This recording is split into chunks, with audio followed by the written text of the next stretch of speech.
এবার আসেন রোজাদার, এই রোজা একটা স্পেশাল আমল, তাই না?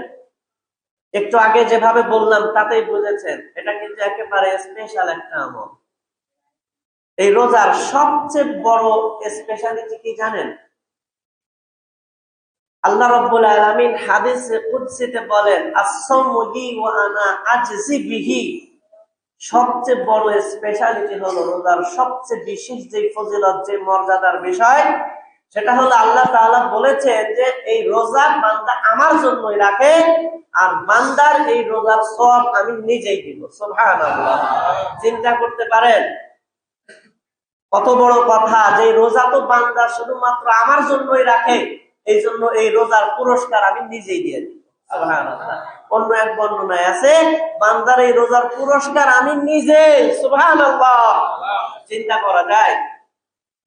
মুসলমান ভাইরা আমার, বন্ধুরা আমার, রোজার স্পেশালিটি বোঝাবার জন্য, রোজার বিশেষত্ব বোঝানোর জন্য, রোজা কতটা গুরুত্বপূর্ণ এটা আপনাদেরকে বোঝানোর জন্য আমি আরেকটি হাদিস আপনাদেরকে শোনাইতে চাই। সহিহ বুখারীর মধ্যে ইমাম বুখারী রাহিমাহুল্লাহ হাদিস খানা এনেছেন।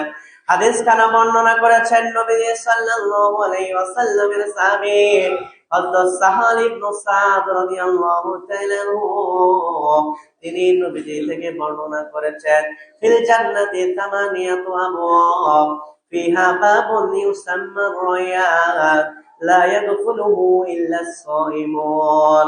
মুসলমান ভাইরা আমার, বন্ধুরা আমার, নবী সাল্লাল্লাহু আলাইহি ওয়াসাল্লামের সাহাবী হযরত সাহাল ইবনে সাদ রাদিয়াল্লাহু তাআলা তিনি বর্ণনা করে দেন, আল্লাহর নবীর সাহাবী আল্লাহর নবী থেকে বর্ণনা করে দেন রোজার সম্পর্কে, রোজার বিশেষত্ব, রোজার নাম সম্পর্কে আল্লাহর নবীর সাহাবী বর্ণনা করে দেন।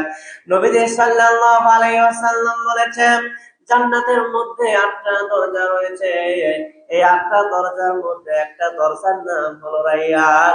এবং কিয়ামতের ময়দানে জান্নাতকে যখন সামনে আনা হবে, বান্দাদেরকে যখন জান্নাত দিয়ে দেওয়া হবে, শুধুমাত্র দুনিয়ার মধ্যে যারা আল্লাহকে রাজি খুশি করার জন্য, আল্লাহর সন্তুষ্টি লাভ করার জন্য, যারা দিনকে দিন আল্লাহর জন্য রোজা রেখেছে, ওই সমস্ত রোজাদার বান্দারা ছাড়া আর কেউ রায়্যান নামক দরজা দিয়া জান্নাতে যাবে না। সুবহানাল্লাহ। চিন্তা করতে পেরেছেন? একেবারে স্পেশাল। বিভিন্ন সময় বিভিন্ন অনুষ্ঠানে আয়োজন হয়, তাই না? সরকারি ভাবে, বেসরকারি ভাবে, ব্যক্তিগত ভাবে, ওইখানেও কিছু লোকের জন্য স্পেশাল ব্যবস্থা থাকে, ঠিক কিনা? যত বড় আয়োজন স্পেশাল ব্যক্তির জন্য তত ভালো আয়োজন তার জন্য আলাদা।